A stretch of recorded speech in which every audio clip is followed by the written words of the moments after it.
allow me to introduce you to this week's special extended interview. Bank Whistleblowers United recently announced themselves as a new collection of financial industry whistleblowers offering up more than just alarm bells. Because let's face it, at this point, we know shit's fucked up. What makes these guys different is that they have a proposal. A complete, pointed, straightforward, nonpartisan, no bullshit proposal that would not only rein in Wall Street, but would bolster our economy from falling into the same financial crisis that we saw less than 10 years ago. Which, by the way, is on its way to a sequel. Bill Black is one of the bank whistleblowers, and he sat down with us last week to talk about the background, the present, their plan, and the future of our economy. Take a look.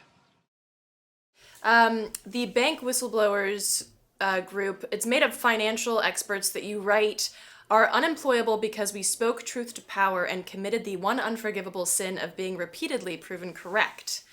Talk a little bit about this group and briefly explain what your various backgrounds are, how you blew the whistle, and why you came together to form this group. Sure.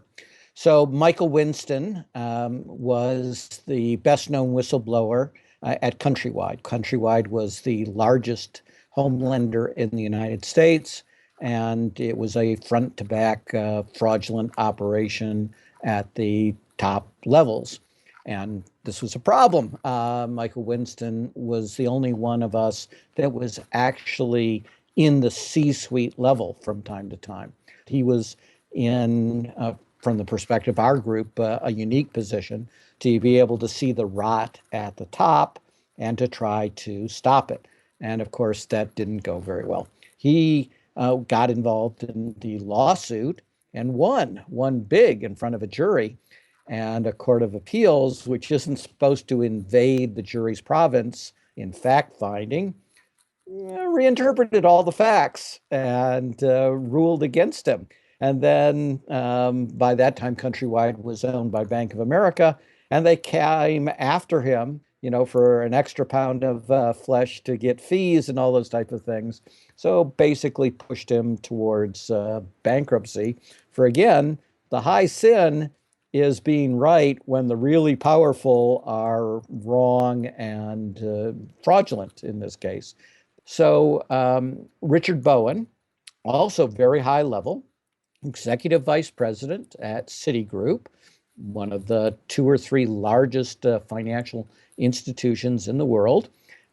He is an accountant by training, does what we call underwriting, which is you're supposed to look, are the loans prudent? Are you likely to get repaid?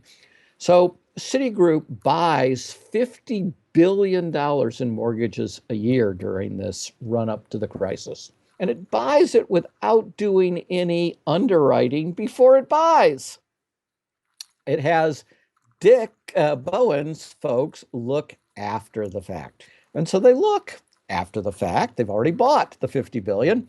And they say 40% of this stuff has false, what we call representations and warranties. In other words, when you sell something, you have to say it meets the following quality standards, and 40% didn't. Now that's,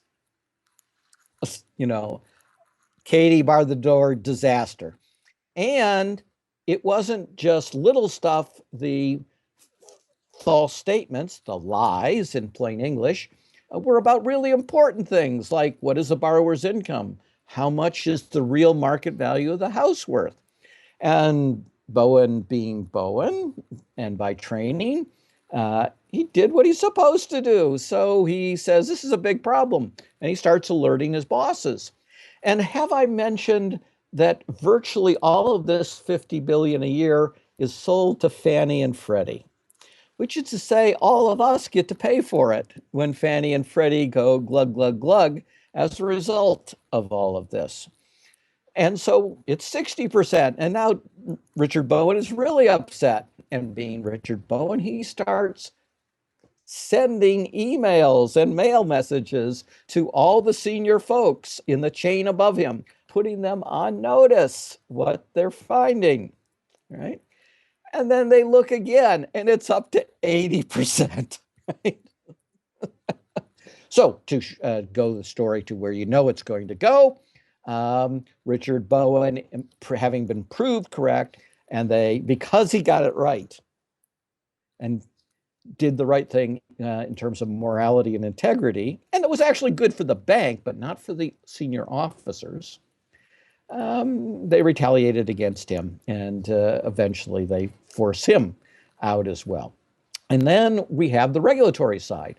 And Gary is an attorney who was at the Securities and Exchange Commission, who was just doing his job, right? And he was supposed to look at something. He looked at it, looked fishy, started to do what we call discovery in the law biz, which is just getting the documents and such.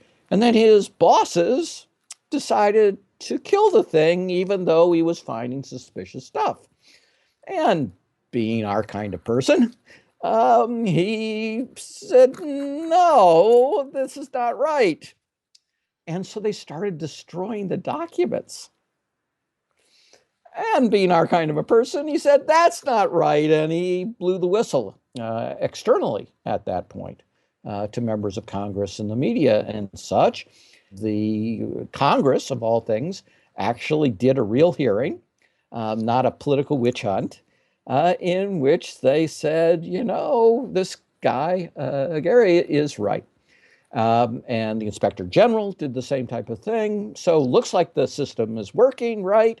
And they say, yes, these people did bad things. And they ultimately negotiate one of their useless settlements in which, no one has to admit anything, but they agree that he's right. And they make his life miserable, and he's out. Now, I'm a little odd person out in that I come from a different era, the savings and loan debacle, when we actually had regulators and we actually prosecuted. And we got over 1,000 felony convictions just in cases designated as major by the Justice Department. And we hyper-prioritized them against what were actually the worst thieves in America. Went up against the best criminal defense lawyers in the world. They'll spend money like water to keep the CEO out of jail. And we had a 90% conviction rate. So when we hear you can't do anything, it's just impossible to prosecute bankers, we go, no. Not so. No, not true. This is how you do it. We know how to do it. You not only don't have to reinvent the wheel, what you actually have to do is remember there is a wheel of justice, right? I like that. Unlike The Big Short, when we see problems, we don't try to make a profit. We try to stop the problem because it's going to hurt America. So the plan that you've constructed, because as I understand it, you've constructed a plan that's not just like sort of suggestions, but it is like strict.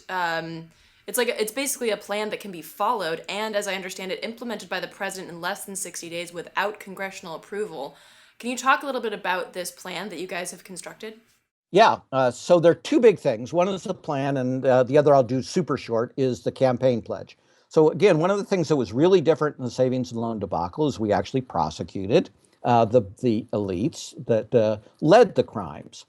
And as soon as we did that, indeed, as soon as we brought administrative enforcement actions where we would make public the fraud schemes, politicians would rush to give back the money that they got in political contribution from the frauds. And if they delayed even a day or two, they were just crushed by the public and the media. Well, nowadays, as I said, the Justice Department says in print, this entity ran one of the largest frauds in the history of the world, like Bank of America, to take a non-random example. And politicians rush to get money. So we say, hey, pledge all candidates to stop taking money from the financial felons. Right?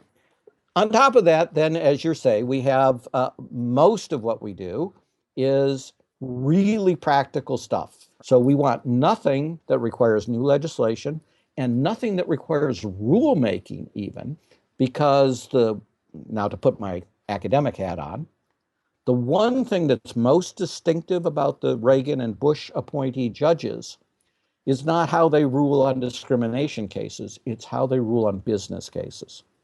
They are staggeringly pro-business in these things.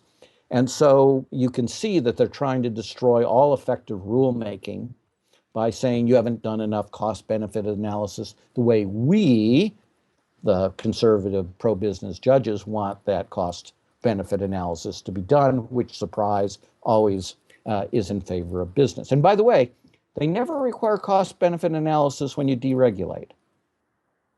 Only when you try to protect the public do they require it, right? Most of what we do is oriented towards reestablishing a rule of law on Wall Street, where the rule of law has been destroyed for the elite bankers.